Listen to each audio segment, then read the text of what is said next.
वन्दे ब्रह्मपुरादिपं श्रीसहजा नन्दं च मूलाक्षरम् श्रेयस्कारणसद्गुणैकनिलयम् श्रीप्रागजिह्वावत ब्रह्मोपासनधारकं गुरुहरिं यज्ञं तथा योगिनं प्रीत्येवं प्रमुखं महन्तमनिशम् श्रीजे स्वरूपं मुदा મહિમાનો મહિમા પ્રવચનમાળામાં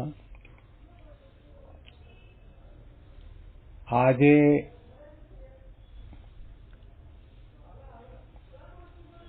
19મી માર્ચ 2025 બુધવારના દિવસે તમામ સંતો હરિભક્તોને મારા સાષ્ટાંગ પ્રણામ. જય સ્વામિનારાયણ. હેપી વચનામૃત દ્વિશતાબ્દી મહોત્સવ. હેપી પ્રમુખ સ્વામી મહારાજ શતાબ્દી મહોત્સવ. પ્રગટ બ્રહ્મ સ્વરૂપ ગુરુ હરિ મહંત સ્વામી મહારાજની આજ્ઞાથી અને આશીર્વાદથી છેલ્લા 2447 દિવસથી આ મહિમાનો મહિમા પ્રવચનમાળા ચાલે છે, જેમાં આપણે ગઢડા અંત્યનું 24મું વચનામૃત છેલ્લા 39 દિવસથી સાંભળી રહ્યા છીએ, જેમાં શ્રીજી મહારાજ આપણી પ્રકૃતિ, વાસના, સ્વભાવ, દોષોને ટાળવા બાળવા માટે સત્સંગમાં સ્વાર્થ રાખવાની વાત કરે છે. સત્સંગ એટલે જીવનમાં સત્પુરુષ પ્રધાન થાય, મનગમતું સત્પુરુષની આગળ મૂકી દેવાય, સત્પુરુષના વચન, આદેશ અને ક્રિયાની અંદર આપણને દિવ્ય ભાવ, નિર્દોષ બુદ્ધિ થાય, વિશ્વાસ અને શ્રદ્ધા જાગે, તો સંત અને ભગવંતની કૃપાથી આપણી ગમે તેવી ન ટળે તેવી પ્રકૃતિ હોય તે પણ ટળી જાય. મહારાજે દાદા ખાચરના પરિવારની વાત કરી કે દાદા ખાચરના ઘરના માણસોને પોતાને ત્યાં અમને રાખવાનો સ્વાર્થ છે, તો અમને ન ગમે એવો એક પણ સ્વભાવ રાખતા નથી.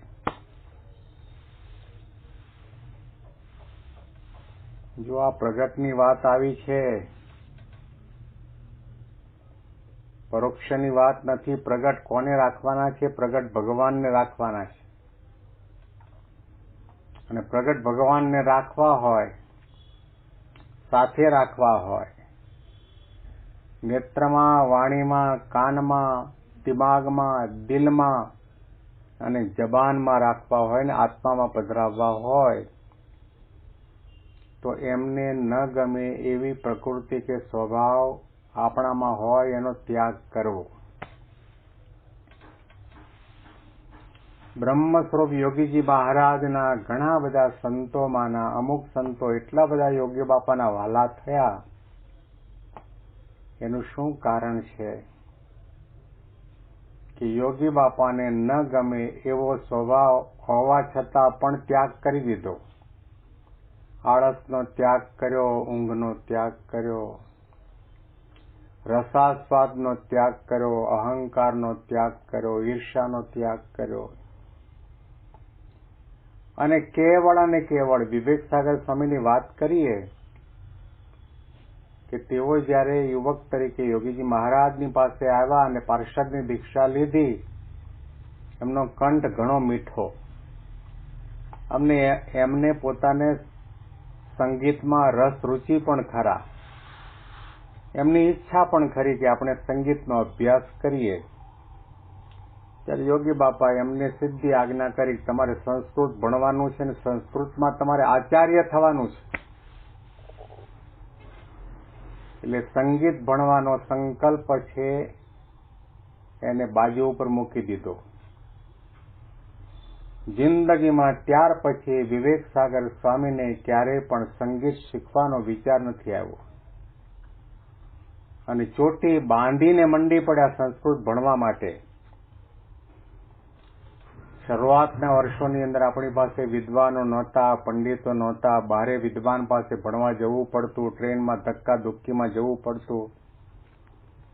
અને યોગી બાપા સંસ્કૃત ભણવાનો તો એટલો બધો આગ્રહ કરતા અને પત્રોની અંદર લખતા અમને લોકોને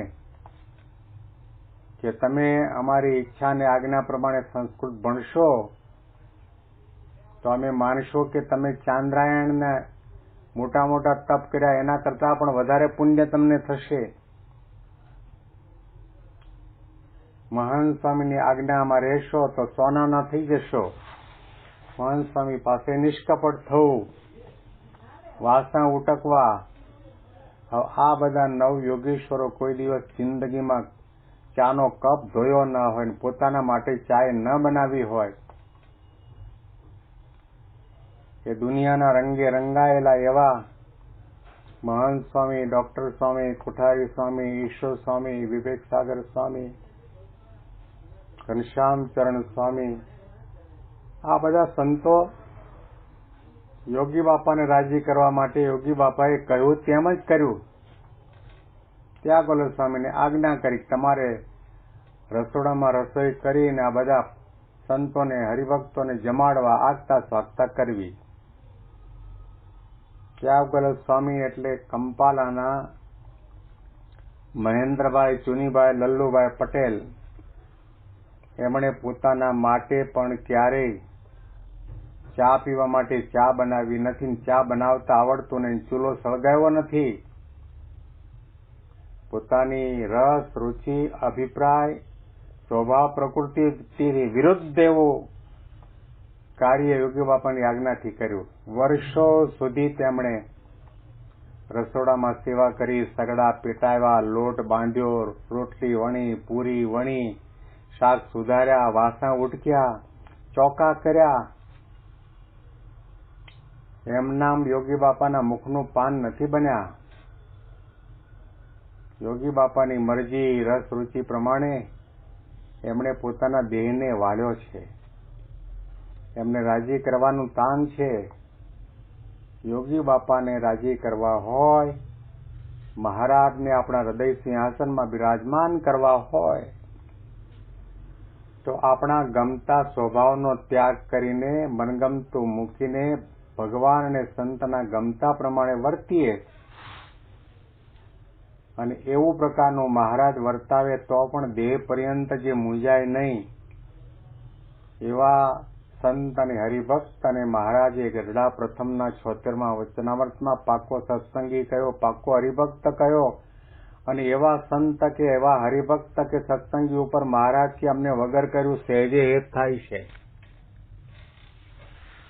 સહેજે સહેજે યાદ કર્યા કરે. યોગી બાપા ત્યાગલો સ્વામીને યાદ કરે, કોઠારી સ્વામીને યાદ કરે, વિવેક સાગર સ્વામીને યાદ કરે, મહાન સ્વામીને યાદ કરે. શા માટે? કારણ કે મહારાજ અને સ્વામીના સિદ્ધાંત પ્રમાણે, સત્પુરુષના ગમતા પ્રમાણે તેઓ વર્ત્યા છે. તો આપણી જે પ્રકૃતિ સ્વભાવ કેવા છે કે આપણે દેહને પંપાળીને રાખીએ, દેહનું લાલન પાલન કરીએ. એ ઊંઘ અને આળસ આપણા ઘરની અંદર, દેહની અંદર પ્રવેશ કરી જાય. વહેલા ઉઠવાનું હોય, ઠંડા પાણીથી નાહવાનું હોય, જાડા ધોતિયા પહેરવાના હોય, માટીથી હાથ ધોવાના હોય, પથ્થરમાં મેળાવીને જમવાનું હોય.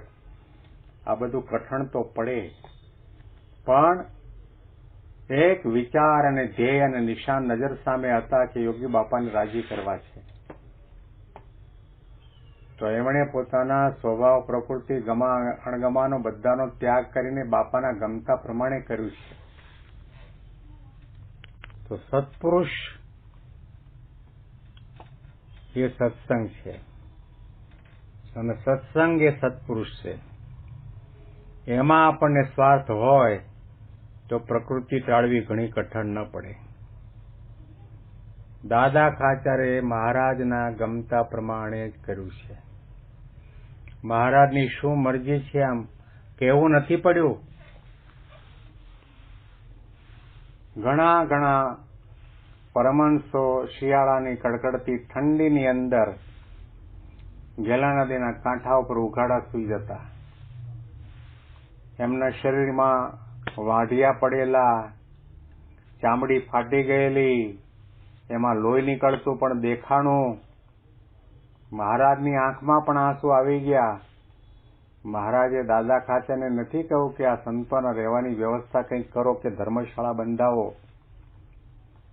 આ દ્રશ્ય જોતાની સાથે જ દાદા ખાચરે પોતાના દરબારનો અમુક ભાગ છે સાધુની ધર્મશાળા બનાવવા માટે આપી દીધો અને ત્યાં ધર્મશાળા બનાવી અને મહારાજે આજ્ઞા કરી કે જો દાદા ખાચરે તમારી આ દેખભાળ કરી છે, તમારી ધર્મશાળા બંધાવી છે, હવે તમારે નદીના કાંઠા ઉપર નહીં, અહીંયા આગળ ધર્મશાળામાં શું. તો અમને પણ અનુકૂળતા પડે કે અમને જયારે ઉમળકો આવે ને ઈચ્છા જાગે કે સંતોને કથા વાર્તા કરવી છે, તમને તમારા ધર્મશાળાની અંદર આવીને ઉઠાડીને તમે કથા વાર્તા કરી, એ બધો વચનામૃતમાં ઉલ્લેખ પણ થયો છે. તો શ્રીજી મહારાજના ગમતા પ્રમાણે જ કર્યું છે. એટલા માટે મહારાજ પોતે 30 વર્ષ સુધી દાદા ખાચરના દરબારની અંદર રહ્યા છે. તો પ્રકૃતિ આપણને અહીંયા જ આડી આવે છે કે ભગવાનના ગમતા પ્રમાણે કરવાનું હોય ત્યાં દેહ આડો આવે, કુસુંગ આડો આવે, સમાજ આડો આવે, આપણા સ્વભાવ પ્રકૃતિ આડા આવે, રાગદેશ શીર્ષા આડા આવે, એ બધાનો ત્યાગ કર્યા સિવાય ભગવાન અને સંતને રાજી કરી શકાશે નહીં. અને અનુસંધાનમાં વિશેષ વાતો આપણે આવતીકાલના પ્રવચનમાં સાંભળીશું. તમામ સંતો હરિભક્તોને મારા સાષ્ટાંગ પ્રણામ. જય સ્વામિનારાયણ.